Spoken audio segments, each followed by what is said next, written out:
In the previous episode, we walked the rain-slick streets of London and stepped into a hotel bar where a cup of tea became a weapon. Alexander Litvinenko, a former FSB officer, was poisoned with a rare radioactive isotope, a killing invisible to the eye, but loud enough to echo through the corridors of power from London to Moscow. It was not just an assassination, it was a warning to every dissident that the Kremlin's reach had no borders. Today, we leave the neon lights of the 21st century and travel back more than 2,000 years to a time when empires were carved with swords and toppled by betrayal.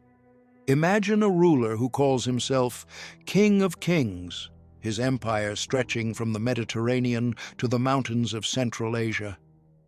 Now picture him not on a throne, but on the run, his royal chariot rattling over dusty roads, the thunder of enemy hooves closing in behind him.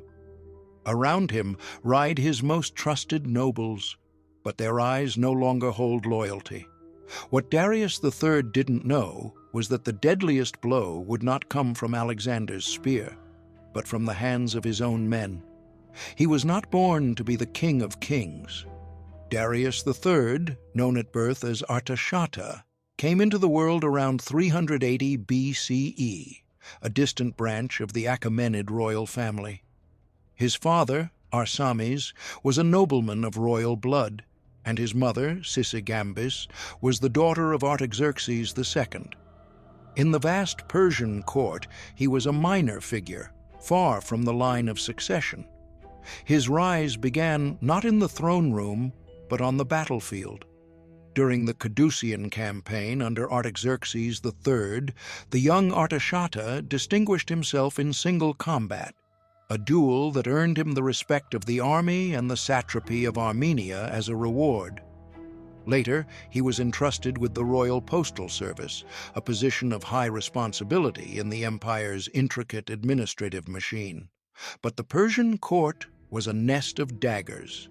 In 338 BCE, the powerful court eunuch Bagoas poisoned Artaxerxes III, then placed the young Arses, Artaxerxes IV, on the throne, only to poison him a few years later. Bagoas needed a pliable king, someone he could control. He chose Artashata, crowning him as Darius III. Bagoas miscalculated. Darius was no puppet. When he learned that Bagoas intended to poison him as well, he forced the eunuch to drink his own poison. The new king had survived his first palace conspiracy, but the empire he inherited was already cracking. The satraps, governors of the empire's vast provinces, were powerful, jealous, and often disloyal. Rebellions simmered in Egypt and Asia Minor, and in the west a storm was gathering. Philip II of Macedon had united the Greek city-states and declared a war of vengeance against Persia. When Philip was assassinated in 336 BCE, his son Alexander took command. 2 years later, in 334 BCE, Alexander crossed into Asia Minor. At the Granicus River, Persian forces were defeated. In 333 BCE, Darius himself took the field at Issus with a massive army. But Alexander's tactics shattered his lines. Darius fled, leaving behind his chariot, his camp, and even his family, who were captured but treated with honor by Alexander.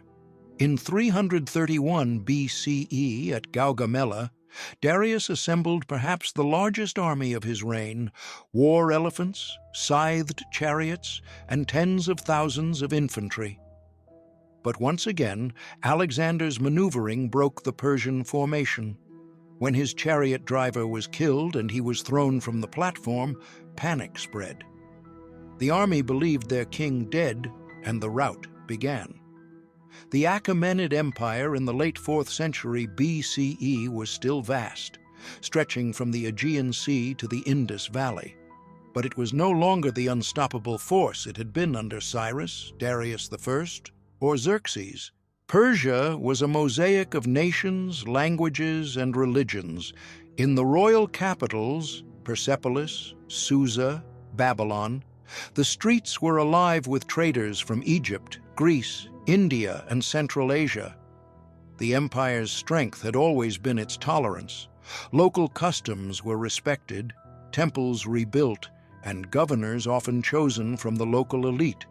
But beneath the surface, cracks were spreading. Heavy taxation to fund endless wars and royal luxuries bred resentment. In the countryside, farmers struggled under levies and conscription. In the cities, artisans and merchants feared instability as rebellions flared. The great king's authority was absolute in theory, but in practice, the satraps ruled as miniature kings, loyal only when it suited them. Court politics in Persepolis was a dangerous game. Intrigue, bribery, and assassination were tools as common as diplomacy. On paper, the Persian army was vast: infantry, cavalry, chariots, even elephants. But it was a patchwork of nations. Divided in language and loyalty, coordination was difficult, discipline uneven. The famed immortals still existed, but their numbers and quality had declined. Many soldiers were mercenaries, including Greek hoplites, whose loyalty could be bought. When Alexander crossed into Asia Minor, Persia was already stretched thin. Years of putting down revolts had drained resources. The satraps underestimated the young Macedonian. But after the shock defeats at the Granicus and Issus, the myth of Persian invincibility shattered. By the time of Gaugamela, the empire was fighting for survival. In the heartlands, there was still pride in the empire's grandeur, but fear was spreading. News of defeats traveled fast. Some saw Alexander as a liberator from corrupt satraps. Others saw him as a foreign invader. For Darius, every mile he retreated eastward after Gaugamela meant fewer loyal troops, fewer supplies, and more whispers among his nobles. The sun was sinking low over the barren hills, bleeding gold into the desert sky. The royal convoy moved slowly along the narrow road east of Rege, the wheels of Darius's covered chariot crunching over gravel.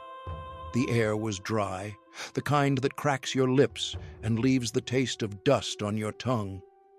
You're walking alongside the column, the smell of sweat and leather thick in the air. The horses snort, their flanks dark with exhaustion. Around you, the king's nobles ride in silence. Too much silence. No laughter, no shouts to the men, just the creak of saddles and the dull thud of hooves. Inside the chariot, Darius III sits upright, his eyes fixed on the horizon. His once gleaming armor is dulled by weeks of flight. He still wears the royal diadem, but it hangs loose, as if the crown itself has grown tired. Then, a shift. You notice Bessus, satrap of Bactria, ease his horse closer to the chariot. His face is unreadable, but his hand rests too long on the hilt of his spear. Another noble rides up on the other side. The air feels heavier, as if the desert itself is holding its breath. Without warning, the reins are yanked. The chariot lurches to a stop. The guards at the rear are already being pulled from their saddles, blades flashing in the fading light. You hear the muffled grunt of a man being struck, the clatter of a sword hitting the ground. Bessus leans in, his voice low but sharp, words you can't quite catch. And then the spear drives forward. The sound is wet, sickening. Darius gasps, his body folding as the point punches through silk and flesh. His eyes widen, not in fear, but in disbelief. The conspirators didn't linger. They dragged the wounded king from the chariot, leaving him slumped in the dust. The convoy scatters, hooves pounding away into the growing dark. You kneel beside him. His breath is shallow, each exhale a whisper. Blood seeps into the sand, turning it black in the twilight. Somewhere in the distance, the thunder of approaching cavalry grows louder. Alexander's men. Darius tries to speak. His lips form words, A plea, a command, maybe a blessing, but the wind steals them away. His gaze fixes on the horizon one last time, and then stillness. The road was quiet now. Only the wind moved, lifting thin veils of dust over the body of the fallen king. The royal diadem lay crooked in the sand, its gold dulled by blood. From the west came the sound, the deep, rhythmic thunder of hooves. Alexander's vanguard burst into view, their armor flashing in the dying light. They reined in hard, the horses snorting, eyes wide at the sight before them. Alexander dismounted without a word. He walked to the body, the dust clinging to his boots. For a moment, he just stood there, looking down at the man who had been his greatest rival, the man he had chased across half the known world. Witnesses say his face was a mix of anger and sorrow. Anger at the dishonor of the killing, a king cut down not in battle, but by the hands of his own men. Sorrow, perhaps, for the end of an era. He knelt, lifting Darius's head gently, and covered the body with his own cloak, a gesture of respect that spoke louder than any speech. Then, in a voice low but sharp, he swore to hunt down Bessus, the satrap who had betrayed his king. That vow became action. Alexander declared Bessus a traitor to Persia itself, not just to Darius. He pursued him relentlessly into the eastern satrapies, sending a clear message. Loyalty to the king was sacred, and betrayal would be punished. When Bessus was finally captured, Alexander had him tried under Persian law, mutilated in the traditional punishment for traitors, and executed, a calculated move to present himself as the rightful heir to the Achaemenid throne. The shockwave through the empire. The news of Darius's death spread like wildfire. In the Persian heartlands, it was a moment of disbelief. The King of Kings was gone, not felled by a foreign spear, but by his own nobles. For many, it was the final blow to morale. Resistance collapsed in province after province.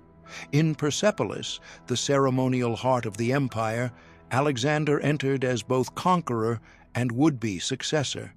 At first, he honored Persian customs, keeping many satraps in place and adopting elements of royal ceremony. But soon came the infamous burning of the royal palace.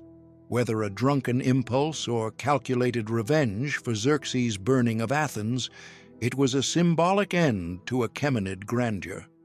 With Darius dead, there was no legitimate Persian claimant strong enough to unite the empire. Alexander absorbed its territories into his own.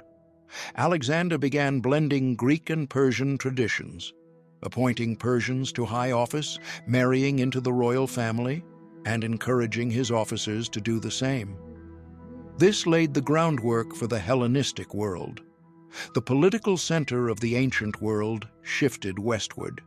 Greek language and culture spread deep into Asia, while Persian administrative systems influenced Alexander's empire. The manner of Darius's death became a cautionary tale in both Greek and Persian memory, a reminder that in the game of kings, the deadliest enemy might ride at your side. And with his fall, the ancient balance of East and West shifted forever. If this story gripped you, subscribe to the Red Pages of History and turn the next page with us, because in every shadow of the past, there's another secret waiting to be told.